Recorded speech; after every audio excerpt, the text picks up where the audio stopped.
Il-Partit Nazzjonalista lest li jkun it-targa tal-ħaddiema kollha, inkluż ta' dawk il-ħaddiema li qabel elezzjoni ġenerali li għaddiet il-Partit Laburista użhom u issa remihom.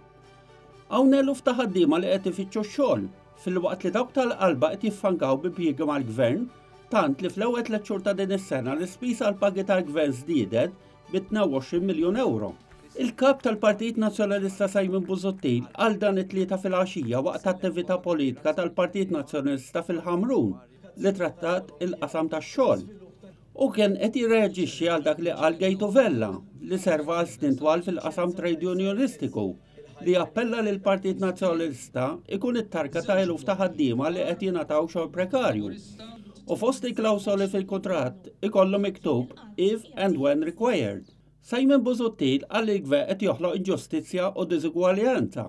Dan huwa gvern ta' diżugwaljanza għaliex qiegħed joħloq nuqqas ta' ugwaljanza kbira bejn tal-qalba li sejrin tajjeb, festa qed jagħmlu, festa minn fuq it-taxxi tagħna u l-kumplament. Il-kap tal-Partit Nazzjonalista għal il-Gvern Laburista m'għandux ideat kif se joħloq ix-xogħol għaż-żgħażagħ tal-lum u għat-tfal li fuq medda ta' snin jaslu biex ukoll ikunu rridu jidħlu fid-dinja tax-xogħol, tant li r-rata tal-qatt qed dejjem tiżdied. U qal li dak li mhux jagħmel il-Gvern qed jagħmlu l-Partit Nazzjonalista mill-Oppożizzjoni.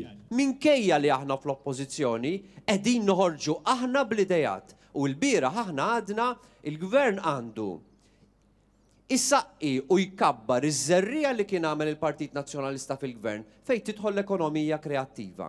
U għadna wkoll investi iktar fit-taħriġ u l-edukazzjoni f'dan il-qasam. Aħna nittamaw illi din il-proposta illi għamilna aħna, il-Gvern joħodha.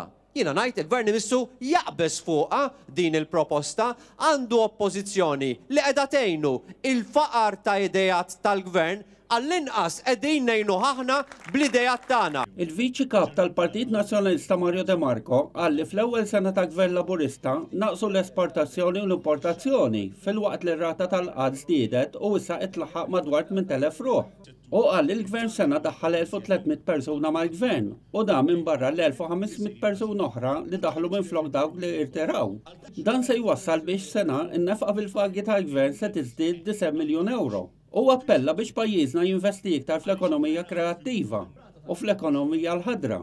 Isabel Camilleri, il-President tal-Kunsill Nazzjonali taż-Żgħażagħ, appellat lill-Gvern biex jaħdem biex joħloq ix-xogħol għaż-żgħażagħ. Waħda mill-affarijiet li għandhom il-Gvern ċentrali huwa li joħloq strateġija għax-xogħol.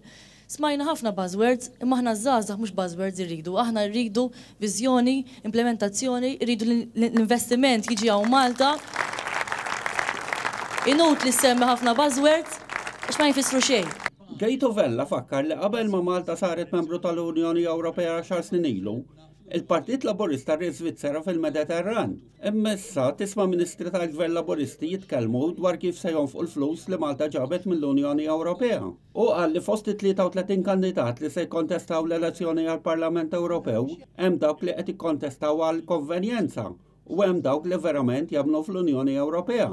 Martin Musumeci, lecturer fl-Università, qal li riforma fl-edukazzjoni li saret fil-bidu ta' snin 90 waslet biex illum iktar minn 90% tal-istudenti qed jagħmlu l-eżami tal-Medsek, filwaqt li fl-Università l-istudenti żdiedu u llum ilaħqu l-eluf.